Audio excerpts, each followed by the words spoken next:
नमस्कार। आज हम रसायन शास्त्र में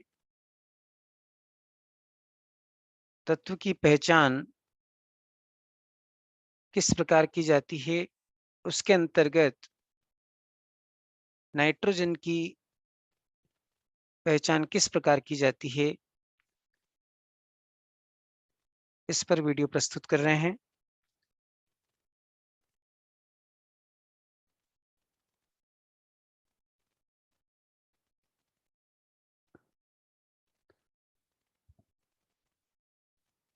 इन प्रयोग में सबसे पहले हम उद्देश्य किस प्रकार से लिखेंगे, देखिए।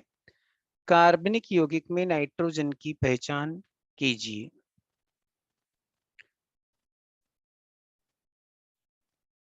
प्रयुक्त उपकरण इग्निशन ट्यूब यानी ज्वलन नली, परख नली स्टैंड, वाश बोतल, कीप, फिल्टर पेपर इत्यादि इसमें उपकरण प्रयुक्त होंगे। अभिकर्मक के अंतर्गत कार्बनिक पदार्थ, सोडियम पीस, ताजा तैयार FeSO4 का विलयन, FeCl3 विलयन, तनु HClM इत्यादि इसमें अभिकर्मक प्रयुक्त होते हैं। तो इन अभिकर्मकों की सूची आप लिखेंगे। इसके बाद कार्बनिक यौगिक में तत्वों के परीक्षण का सिद्धांत। कार्बनिक यौगिक में उपस्थित तत्वों का पता फ्रेंच केमिस्ट J.L. लेसेग्ने द्वारा विकसित लेसेग्ने के परीक्षण से किया जाता है। इस लेसेग्ने परीक्षण का उद्देश्य यह है कि कार्बनिक यौगिक सामान्यतः आयनित नहीं होते हैं, इसलिए सोडियम धातु के साथ इनको इनकी क्रिया की जाती है।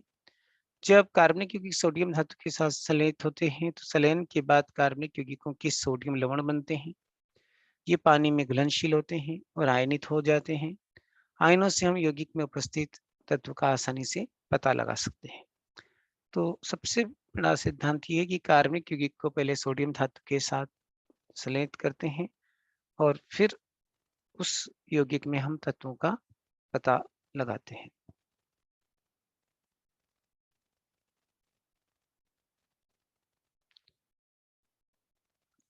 अब सोडियम निष्कर्ष कैसे बनाते हैं? तो सोडियम निष्कर्ष किस प्रकार से बनाया जाता है, उसकी ये विधि है। एक प्रज्वल ट्यूब या ज्वलन नली लेते हैं, उसमें कार्बनिक यौगिक की थोड़ी सी मात्रा लेकर उसमें सोडियम धातु का एक छोटा टुकड़ा डाल लेते हैं। इसके पश्चात प्रज्वलन ट्यूब यानी ज्वलन नली को तब तक गर्म किया जाता है जब तक कि वो लाल गर्म न हो जाए, और जब वो लाल गर्म हो जाती है तो एक और बड़ी बरक नली में आसुत जल में उसको हम डाल देते हैं। और जब आसुत जल में डालते हैं तो ये प्रज्वलन नली टूट जाती है वहां पे जाकर के। उसके बाद हमको जो पदार्थ का मिश्रण प्राप्त होता है, उस उसको फिल्टर से छान लेते हैं। और इस प्रकार से छानने के बाद हमें सोडियम निष्कर्ष प्राप्त होता है। तो ये जो सोडियम निष्कर्ष है, इसी में हम तत्व की पहचान करते हैं। तो यहाँ पर एक आप चित्र देख सकते हैं। एक इग्निशन ट्यूब ली है, फिर टेस्ट ट्यूब है। इस इग्निशन ट्यूब में पदार्थ को लेकर के लाल तत्व गर्म करते हैं और इस प्रकार से यहाँ पे आप देख रहे हैं कि ये पानी में छोड़ देते हैं। ये जैसे ही नीचे गई तो इस प्रकार से पानी में गिर जाती है ये। अब इसको हम फिल्टर पेपर से छानते हैं और फिर यहाँ पे ये सोडियम निष्कर्ष लेते हैं पहले हम थोड़ा सा, और इसके बाद FeCl3 की कुछ बूंदें इसमें मिलाते हैं। ये देखिए, तो FeCl3 को मिलाने पर इस प्रकार का जो है गहरा नीला रंग, जिसको मोर पंख के समान या मयूर की जो गर्दन होती है उसके समान जो नीला रंग है वो प्राप्त होता है। यदि वो प्राप्त होता है तो हम कह सकते हैं कि कार्बनिक यौगिक में नाइट्रोजन तत्व उपस्थित है। तो ये इस प्रकार से आपको डायग्राम बनाना है।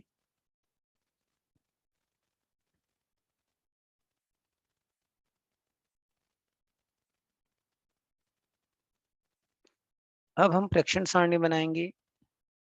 तो ये जो डायग्राम है ये आप ब्लैंक पेज पे बनाएँगे और प्रेक्षण सारणी लाइनिंग वाले पेज पे बनाएँगे प्रैक्टिकल का रिकॉर्ड के लिए। प्रेक्षण सारणी में आप 4 कॉलम बनाएँगे, सरल क्रमांक, प्रयोग, निरीक्षण और निष्कर्ष।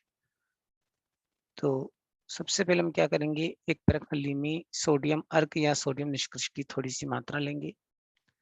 ताज़ा FeSO4 का उसमें विलयन मिला सकते हैं और FeCl3 की कुछ बूंदें मिलाते हैं तथा थर्मल HCl मिलाते हैं।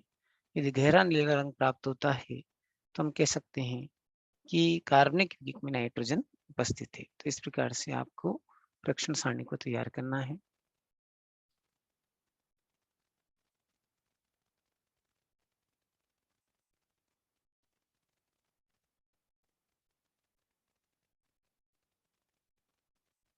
अब रासायनिक अभिक्रियाओं की समीकरण लिखेंगे हम।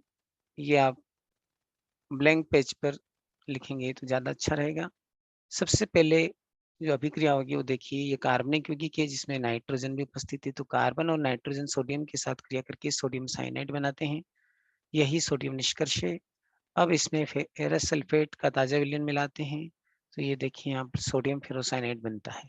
6NaCN plus FeSO4 equal to Na4FeCN whole 6 plus Na2SO4।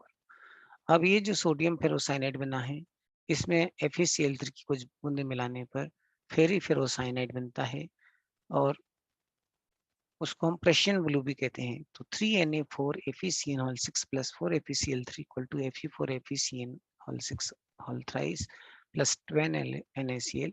तो इस प्रकार से फेरिफेरोसाइनाइड या प्रेशियन ब्लू तैयार होता है। समीकरण लिखने के बाद हम लिखेंगे परिणाम, कार्बनिक यौगिक में नाइट्रोजन तत्व उपस्थित है। एक बार फिर से आप समीकरण को देख लें।